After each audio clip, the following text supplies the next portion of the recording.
നിങ്ങൾക്കിപ്പം അറിയുന്ന ഒരാളുണ്ടാവില്ലേ, അവർ പ്രഷർ സിറ്റുവേഷൻസിലൊക്കെ വളരെയധികം കാമായിരിക്കും, അവർ വളരെയധികം നന്നായിട്ട് ആൾക്കാരുമായിട്ട് കണക്റ്റഡ് ആവും, പെട്ടെന്ന് നന്നായിട്ട് എല്ലാവരുടെ അടുത്ത് സംസാരിക്കും. അങ്ങനെ നമുക്കറിയുന്ന ഡെഫിനറ്റ്ലി ഒരാളെങ്കിലും നമ്മളുടെ ലൈഫിലുണ്ടാവും. ആൻഡ് നമുക്ക് കോമൺ ആയിട്ട് അറിയുന്ന അങ്ങനെ ഒരാളാണ് MS ധോണി എന്ന് പറയുന്നത്. ഈ ആൾക്കാരിലൊക്കെ ഉള്ളൊരു സ്ട്രെങ്ത് അഥവാ അവരിലുള്ള ഒരു സ്പെഷ്യാലിറ്റി എന്ന് പറയുന്നത് അവരുടെ ഹൈ ഇമോഷണൽ ഇൻ്റലിജൻസ് ആണ്. സോ ഇന്നത്തെ വീഡിയോയിൽ നമ്മൾ അറിയാൻ പോകുന്നത് എന്താണ് ഇമോഷണൽ ഇൻ്റലിജൻസ്, ഇതിന് എന്തൊക്കെ കോമ്പണൻസ് ഉണ്ട്, ആൻഡ് ഇത് നമ്മളെ എങ്ങനെയാണ് ഹെൽപ്പ് ചെയ്യുന്നത്, നമുക്ക് എങ്ങനെ ഇൻകൾക്കേറ്റ് ചെയ്യാൻ പറ്റും ഇമോഷണൽ ഇൻ്റലിജൻസ് നമ്മളുടെ ലൈഫിൽ, ഇതൊക്കെ നമുക്ക് നോക്കാം. ഹായ് എവ്രിവൺ, ഞാൻ അർച്ചന, ഇത് അമൈൻമെൻറ്റ്. I welcome you all to this new episode of അമൈൻമെൻറ്റ്.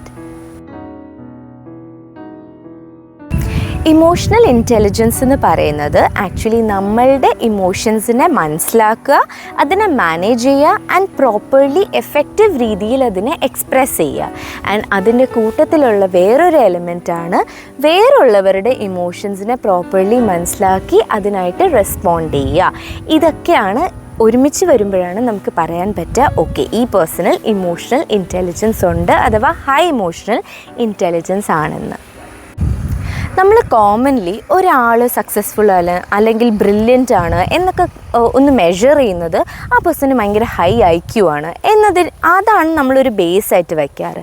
Actually നോക്കിക്കഴിഞ്ഞാൽ ലൈഫിലൊരു കണ്ടെൻമെൻറ്റ്, ഒരു സാറ്റിസ്ഫാക്ഷൻ, ഒരു ഹാപ്പിനെസ്, ഇതൊക്കെ നമുക്ക് വേണമെന്നുണ്ടെങ്കിൽ നമ്മൾക്ക് ഹൈ EQ നമ്മളുടെ ലൈഫിൽ ഇൻകൾക്കേറ്റ് ചെയ്യണം.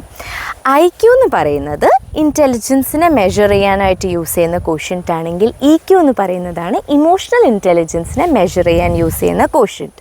അപ്പോൾ ഹൈ EQ ഉള്ള ഒരു പേഴ്സൺ ആണെങ്കിൽ ആ പേഴ്സണിന് സ്ട്രെസ്സിനെ ബെറ്ററായിട്ട് മാനേജ് ചെയ്യാൻ പറ്റും, നന്നായിട്ട് തന്നെ കോൺഫ്ലിക്റ്റ് റിസോൾവ് ചെയ്യാൻ അറിയും, ആൻഡ് അവർ എന്ത് പ്രഷർ സിറ്റുവേഷൻസ് ആണെങ്കിലും അതിനൊക്കെ വളരെ നന്നായിട്ട് ഹാൻഡിൽ ചെയ്ത് അവരുടെ ലൈഫിൽ സക്സസ്ഫുൾ ആൻഡ് കണ്ടെൻമെൻറ്റോടുകൂടി അവർക്ക് മുന്നോട്ടേക്ക് പോകാൻ പറ്റും. നമുക്കായിട്ട് നാച്ചുറലി മാറ്റാൻ പറ്റാത്തൊരു കാര്യമാണ് IQ എന്ന് പറയുന്നത്. പക്ഷേ EQ അങ്ങനെയല്ല. പ്രാക്ടീസിലൂടെ നമുക്ക് EQ ഗ്രോവും ബൂസ്റ്റും ചെയ്യാൻ പറ്റുന്നൊരു കാര്യമാണ്. സോ ഇന്നത്തെ വീഡിയോയിൽ നമുക്ക് എങ്ങനെ നമ്മളുടെ EQ ബൂസ്റ്റ് ചെയ്യാം എന്ന് നോക്കാം. ഈ ഇമോഷണൽ ഇൻ്റലിജൻസിനെ കുറിച്ച് ഡീറ്റെയിൽഡ് ആയിട്ട് മനസ്സിലാക്കണം എന്നുണ്ടെങ്കിൽ ഈ ഇമോഷണൽ ഇൻ്റലിജൻസിൻ്റെ 5 കോമ്പണൻസിനെ നമ്മൾ മനസ്സിലാക്കണം. അതിൽ ആദ്യത്തെ കോമ്പണൻ്റാണ് സെൽഫ് അവെയർനെസ് എന്ന് പറയുന്നത്. ഈ സെൽഫ് അവെയർനെസ് എന്ന് പറഞ്ഞാൽ നമുക്ക് എന്ത് ഇമോഷൻസാണ് ഫീൽ ചെയ്യുന്നത്, അത് നമ്മൾക്ക് എന്തുകൊണ്ടാണ് അങ്ങനെ ഫീൽ ചെയ്യുന്നത്, എന്താണ് നമ്മളെ ട്രിഗർ ചെയ്യുന്നത്, ഈ കാര്യങ്ങളൊക്കെ മനസ്സിലാക്കി അത് എഫക്റ്റീവ്ലി നമുക്ക് മാനേജ് ചെയ്യാൻ പറ്റണം എന്നുണ്ടെങ്കിൽ ഇനീഷ്യൽ സ്റ്റേറ്റായ ഈ സെൽഫ് അവെയർനെസ് നമുക്ക് ഉണ്ടാവണം. ഇതിൽ അടുത്ത കോമ്പണൻ്റാണ് സെൽഫ് റെഗുലേഷൻ എന്ന് പറഞ്ഞാൽ നമ്മളുടെ ഇമോഷൻസിനെ പ്രോപ്പർലി മാനേജ് ചെയ്തുകൊണ്ട് ഒരു സിറ്റുവേഷനിൽ നമുക്ക് റെസ്പോണ്ട് ചെയ്യാൻ പറ്റുക, റിയാക്റ്റ് അല്ല റെസ്പോണ്ട് ചെയ്യാൻ പറ്റുക, ഇമ്പൾസീവ് അല്ലാതെ ആ സിറ്റുവേഷനെ കാമായിട്ട് ഹാൻഡിൽ ചെയ്യാൻ പറ്റുക. നമ്മൾ യൂഷ്വലി ഒരു പ്രഷർ സിറ്റുവേഷനിലായിരിക്കുമ്പോൾ അല്ലെങ്കിൽ എന്തെങ്കിലും നമുക്ക് കുറച്ച് ട്രിഗറിങ് ആയിട്ടോ നമുക്ക് ഫ്രസ്ട്രേറ്റിംഗ് ആയിട്ടോ ഒക്കെ ഫീൽ ആയിക്കഴിഞ്ഞാൽ നമ്മൾ യൂഷ്വലി റിയാക്റ്റാണ് ചെയ്യാറ്, റെസ്പോണ്ട് ചെയ്യാറില്ല. നമ്മളവിടെ ചിന്തിക്കുന്നില്ല, നമ്മളുടെ ഇമോഷൻ എന്താണെന്ന് മനസ്സിലാക്കുന്നില്ല, അതിനെ റെഗുലേറ്റ് ചെയ്യുകയോ മറ്റേ ആളെക്കുറിച്ച് ചിന്തിക്കുകയോ ഒന്നും ചെയ്യാതെ നമ്മൾ ഇങ്ങനെ അങ്ങ് അതിനെ റിയാക്റ്റ് ചെയ്യാണ്. അതേസമയം റെസ്പോണ്ട് എന്ന് പറഞ്ഞാൽ നമ്മളൊന്ന് പോസ് ചെയ്ത് നമ്മളുടെ ഇമോഷൻ എന്താണ്, എനിക്ക് എന്തുകൊണ്ടാണ് ഇങ്ങനെ ഫീൽ ചെയ്യുന്നത്, ഓക്കെ ഈ പേഴ്സൺ ഇങ്ങനെ പറഞ്ഞു, പക്ഷേ എന്തുകൊണ്ടായിരിക്കും ഈ പേഴ്സൺ അങ്ങനെ പറഞ്ഞിട്ടുണ്ടാവുക, ഇതൊക്കെ ഒന്ന് ചിന്തിച്ചതിന് ശേഷം മാത്രം പ്രോപ്പർലി ആ സിറ്റുവേഷനെ കാമായിട്ട് ഹാൻഡിൽ ചെയ്തുകൊണ്ട് അതിനുത്തരം കൊടുക്കുക. അതപ്പം റെസ്പോണ്ട് ചെയ്യുന്നതായി. അടുത്ത എലിമെൻറ്റാണ് മോട്ടിവേഷൻ എന്ന് പറയുന്നത്. നമ്മളുടെ ഈ ഇമോഷൻസിനെ യൂസ് ചെയ്തുകൊണ്ട് നമ്മൾക്കൊരു ഡ്രൈവ് അല്ലെങ്കിൽ ഒരു ഏർജ് ഫീൽ ചെയ്യുക, നമ്മളുടെ ഗോൾസിലേക്ക് എത്താനായിട്ടും നമ്മളുടെ എഫേർട്സ് ഇടാനായിട്ടും, അതിനാണ് മോട്ടിവേഷൻ എന്ന് പറയുക. നെക്സ്റ്റ് എന്ന് പറയുന്ന ഒരു എലിമെൻറ്റാണ് എംപതി. ഈ വേർഡ് നിങ്ങളെല്ലാവരും കേട്ടിട്ടുണ്ടാവും. പക്ഷേ എക്സാക്ട്ലി എന്താണ് എംപതി എന്ന് ചോദിച്ചു കഴിഞ്ഞാൽ ഒരു വേറൊരു വ്യക്തിയുടെ ഇമോഷൻസിനെ മനസ്സിലാക്കുക, അവരുടെ പേഴ്സ്പെക്റ്റീവിനെ മനസ്സിലാക്കുക, ഇതൊക്കെയാണ് എംപതിയിൽ വരുന്ന കാര്യങ്ങൾ. യൂഷ്വലി നമ്മൾ എംപതിയെക്കുറിച്ച് കേൾക്കുമ്പോൾ എല്ലാവരും പറയുന്ന ഒരു കാര്യമാണ് putting yourself in others shoes എന്ന്.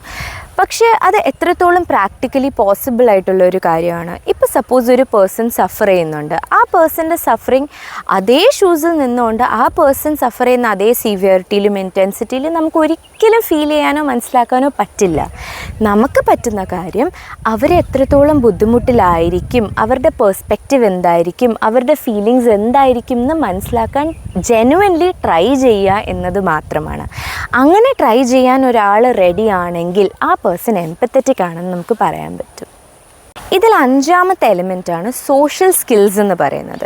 ഇതിനകത്ത് വരുന്നതാണ് നല്ല കമ്മ്യൂണിക്കേഷൻ സ്കിൽസ്, വളരെ നന്നായിട്ടുള്ള റിലേഷൻഷിപ്സ് മെയിൻറ്റെയിൻ ചെയ്യാൻ പറ്റുക, ആൻഡ് മീനിങ് ഫുൾ ആയിട്ടുള്ള കണക്ഷൻസ് ബിൽഡ് ചെയ്യുക. ഇതൊക്കെ ഈ 5 കോമ്പണൻസും നമുക്ക് കൊലാബറേറ്റീവായിട്ട് ഒരുമിച്ച് ഒത്തുചേർത്തുകൊണ്ട് നമ്മളുടെ ലൈഫിൽ പ്രാക്ടീസ് ചെയ്യാൻ പറ്റിക്കഴിഞ്ഞാൽ ഡെഫിനറ്റ്ലി നമുക്ക് നമ്മളുടെ ലൈഫ് കൂടുതൽ ബാലൻസ്ഡും കൂടുതൽ സക്സസ്ഫുള്ളുമായിട്ടും ഫീൽ ആവും.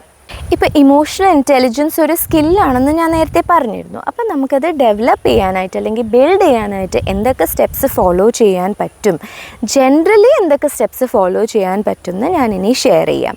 പക്ഷേ ഞാനൊരു കാര്യം ആദ്യമേ പറയട്ടെ, ഒരു ഡിസ്ക്ലെയിമർ പോലെ, ഈ പറയാൻ പോകുന്ന സ്റ്റെപ്സ് ജനറലി ഫോളോ ചെയ്യാൻ പറ്റുന്ന കാര്യങ്ങളാണ്. പക്ഷേ ഇതൊരു യൂണിവേഴ്സലായിട്ട് ഓക്കെ ഇത് ഫോളോ ചെയ്ത് കഴിഞ്ഞാൽ ഡെഫിനറ്റ്ലി ഇമോഷണൽ ഇൻ്റലിജൻസ് നിങ്ങളുടെ അത് ബൂസ്റ്റായി ഹയർ ഇമോഷണൽ ഇൻ്റലിജൻസ് ഉള്ള ഒരു പേഴ്സണായി മാറും എന്ന് ഞാൻ അവകാശപ്പെടില്ല. പക്ഷേ ഇത് നിങ്ങൾക്ക് ഡെഫിനറ്റ്ലി ഈസി ആയിട്ട് നിങ്ങളുടെ ലൈഫിൽ ഫോളോ ചെയ്ത് ഇതിനൊരു ഫസ്റ്റ് സ്റ്റെപ്പായിട്ട് നിങ്ങൾക്ക് എടുക്കാൻ പറ്റും.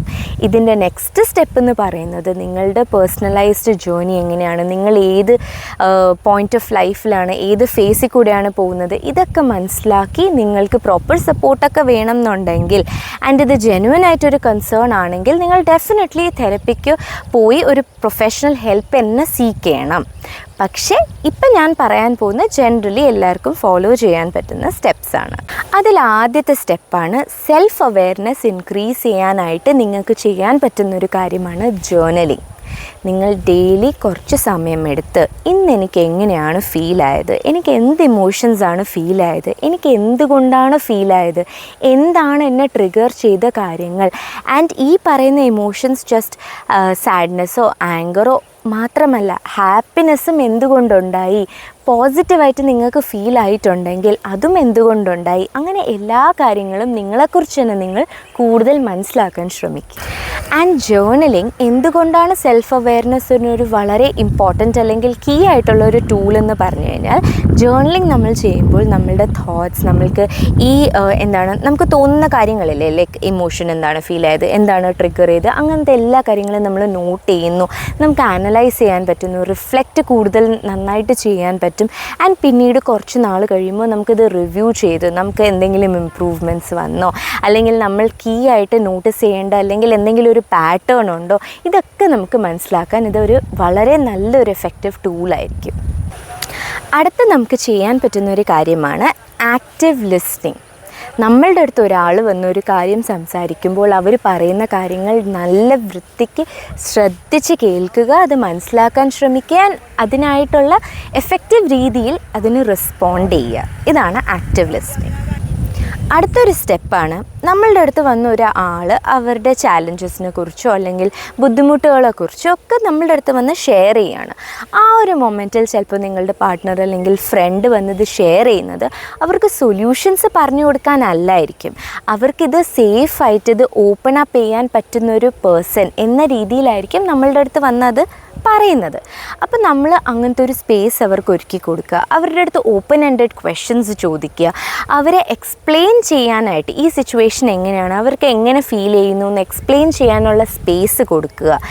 ആൻഡ് അവർ എന്തെങ്കിലും ഇമോഷൻസ് എക്സ്പ്രെസ് ചെയ്യുമ്പോൾ അവരുടെ ഇമോഷൻസ് വാലിഡ് ആണ് എന്ന രീതിയിൽ വാലിഡേറ്റ് ചെയ്യുക അവരെ. അടുത്തതായിട്ട് ചെയ്യാൻ പറ്റുന്നൊരു കാര്യം, അതത്ര ഈസി ആണെന്ന് ഞാൻ പറയില്ല, ബട്ട് സ്റ്റിൽ ത്രൂ പ്രാക്ടീസ് നമുക്ക് ഇത് ഡെഫിനറ്റ്ലി ഫോളോ ചെയ്യാൻ പറ്റുന്നൊരു കാര്യമാണ് റിയാക്ട് ചെയ്യുന്നതിന് മുന്നേ ജസ്റ്റ് ഒന്ന് പോസ് ചെയ്യുക. നിങ്ങൾ പൊട്ടിത്തെറിക്കുന്നതിന് മുന്നേ ഒന്ന് പോസ് ചെയ്ത് നിങ്ങളൊന്ന് ചിന്തിച്ച് കഴിഞ്ഞാൽ എനിക്ക് എന്താ ഫീലാവുന്നത്, എന്തുകൊണ്ടാണ് ഫീലാവുന്നത്, ഞാനിത് എങ്ങനെയാണ് ആ പേഴ്സൻ്റെ അടുത്ത് അവതരിപ്പിക്കാൻ പോകുന്നത്, ഇത് ജസ്റ്റ് ഒന്ന് പോസ് ചെയ്ത് ചിന്തിച്ച് കഴിഞ്ഞാൽ നമ്മളിങ്ങനെ പൊട്ടിത്തെറിക്കുന്നതൊക്കെ നമുക്ക് ഒഴിവാക്കാൻ പറ്റും. നെക്സ്റ്റ് നമുക്ക് ചെയ്യാൻ പറ്റുന്ന ഒരു കാര്യമാണ് ഓണസ്റ്റ് ആയിട്ടുള്ള ഫീഡ്ബാക്ക് ചോദിക്കുക. നമ്മളുടെ ട്രസ്റ്റഡ് ആയിട്ടുള്ള ആൾക്കാർ നമ്മളുടെ ലൈഫിൽ ഉണ്ടാവില്ലേ, ചിലപ്പം അത് നമ്മുടെ ബെസ്റ്റ് ഫ്രണ്ട് ആയിരിക്കാം, നമ്മളുടെ പാർട്ട്ണർ ആയിരിക്കാം, നമ്മളുടെ പേരൻസ് ആയിരിക്കാം. അങ്ങനെ നമുക്ക് ട്രസ്റ്റഡ് ആയിട്ട് തോന്നുന്ന ആൾക്കാരുടെ അടുത്ത് ചോദിക്കുക, നമ്മളുടെ ഇമോഷൻസിനെ എങ്ങനെ ഹാൻഡിൽ ചെയ്യുന്നു, ടഫ് സിറ്റുവേഷൻസിൽ എങ്ങനെ ഹാൻഡിൽ ചെയ്യുന്നു എന്നാണ് അവർക്ക് തോന്നുന്നത് എന്നൊക്കെ നമ്മൾ ചോദിച്ച് അവരുടെ നിന്ന് ഫീഡ്ബാക്ക് വാങ്ങിച്ചു കഴിഞ്ഞാൽ നമുക്ക് ആ ഓണസ്റ്റ് ഫീഡ്ബാക്ക് നമ്മളുടെ ഗ്രോത്തിനായിട്ട് നമുക്ക് യൂസ് ചെയ്യാൻ പറ്റും. ഇപ്പോൾ ഇതൊക്കെ എക്സ്പ്ലെയിൻ ചെയ്യുമ്പോഴും എനിക്കൊരു പബ്ലിക് ഫിഗർ നല്ല ഹൈ ഇമോഷണൽ ഇൻ്റലിജൻസ് ഉള്ള ഒരാൾ എന്ന രീതിയിൽ ചോദിച്ചു കഴിഞ്ഞാൽ എനിക്ക് MS ധോണിയുടെ പേര് തന്നെയാണ് എൻ്റെ മനസ്സിൽ വരിക. കാരണം പുള്ളീൻ്റെ ഈ ഇമോഷണൽ ഇൻ്റലിജൻസ് ആൻഡ് ഈ കോമ്പണൻസ് ഞാൻ എക്സ്പ്ലെയിൻ ചെയ്തില്ലേ, ഇതൊക്കെ പുള്ളി ഷോക്കേസ് ചെയ്യുന്ന ഒരു രീതി ഉണ്ടല്ലോ, അതിനെ വളരെയധികം അഡ്മയർ ചെയ്യുന്ന ഒരാളാണ് ഞാൻ. ഒരു മാച്ചിൽ ഒരു ക്രിട്ടിക്കലായിട്ടുള്ളൊരു സിറ്റുവേഷനിൽ ഒരിക്കലും നമ്മൾ കണ്ടിട്ടുണ്ടാവില്ല ധോണി ഭയങ്കര ടെൻസ്ഡായിട്ട് ടീംമേറ്റ്സിലോട്ടും ആ ടെൻഷൻ ഇങ്ങനെ ട്രാൻസ്ഫർ ചെയ്ത് കൊടുക്കുക, അല്ലെങ്കിൽ ദേഷ്യപ്പെടുക, ബഹളം വയ്ക്കുക, അല്ലെങ്കിൽ ആരെങ്കിലും ബാഡ് മൗത്ത് ചെയ്യുക, ഇതൊന്നും ചെയ്യാറില്ല. പുള്ളി എപ്പോഴും വളരെയധികം കാം ആൻഡ് കമ്പോസ്ഡ് ആയിട്ടാണ് എല്ലാ സിറ്റുവേഷൻസിലും ഇരിക്കുക. ഈവൻ ഹാപ്പിനെസ് ഉണ്ടെങ്കിൽ പോലും അത് കാണിക്കുന്ന രീതി എന്ന് പറഞ്ഞു കഴിഞ്ഞാൽ വളരെ ഹെൽത്തി ആയിട്ടുള്ളൊരു ഫ്ലോ ആണ് നമുക്ക് കാണാൻ പറ്റുക. അപ്പോൾ ഈ കാര്യങ്ങളൊക്കെ നമുക്കും ഫോളോ ചെയ്യാൻ പറ്റിക്കഴിഞ്ഞാൽ ഇങ്ങനത്തെ പ്രഷർ സിറ്റുവേഷൻസ് ആവട്ടെ, ഡിഫിക്കൽട്ടീസ് ആവട്ടെ, ലൈഫ് സ്ട്രെസ്സേഴ്സ് ആവട്ടെ, അങ്ങനത്തെ എല്ലാ കാര്യങ്ങളെയും എഫക്റ്റീവ്ലി ഹാൻഡിൽ ചെയ്ത് നമ്മളുടെ ലൈഫിൽ കൂടുതൽ ബാലൻസ്ഡ് ആയിട്ട്, കൂടുതൽ കണ്ടെയ്ൻമെൻറ്റോടെ മീനിങ് ഫുൾ റിലേഷൻഷിപ്സ് ഉണ്ടാക്കിക്കൊണ്ട് നമുക്ക് മുന്നോട്ടേക്ക് പോകാൻ പറ്റും. ഇപ്പം നിങ്ങളിൽ ആർക്കെങ്കിലും തോന്നുകയാണ് നിങ്ങൾക്ക് പേഴ്സണലൈസ്ഡ് ആയിട്ടുള്ള കെയർ, ഗൈഡൻസ്, സപ്പോർട്ട്, അങ്ങനെ എന്തെങ്കിലും ഇമോഷണൽ ഇൻ്റലിജൻസുമായിട്ട് റിലേറ്റഡ് അല്ലെങ്കിൽ ഇതിൻ്റെ ഏതെങ്കിലും കോമ്പണൻസുമായിട്ട് റിലേറ്റഡ് വേണം എന്ന് തോന്നിക്കഴിഞ്ഞാൽ നിങ്ങൾക്ക് ഡെഫിനറ്റ്ലി എന്നെ കോൺടാക്റ്റ് ചെയ്യാവുന്നതാണ്. ഇന്നത്തെ ഈ വീഡിയോ കണ്ടതിന് താങ്ക് യു സോ മച്ച്. നിങ്ങൾക്ക് ഈ വീഡിയോ ഇഷ്ടമായിട്ടുണ്ടാവുമെന്ന് വിചാരിക്കുന്നു, ഹെൽപ്ഫുൾ ആയിട്ടുണ്ടാവുമെന്ന് വിചാരിക്കുന്നു. So thank you once again for watching. And ഈ വീഡിയോ ഇഷ്ടമായിട്ടുണ്ടെങ്കിൽ ലൈക്ക് ചെയ്യാനും ഷെയർ ചെയ്യാനും സബ്സ്ക്രൈബ് ചെയ്യാനും മറക്കണ്ട. So bye, take care.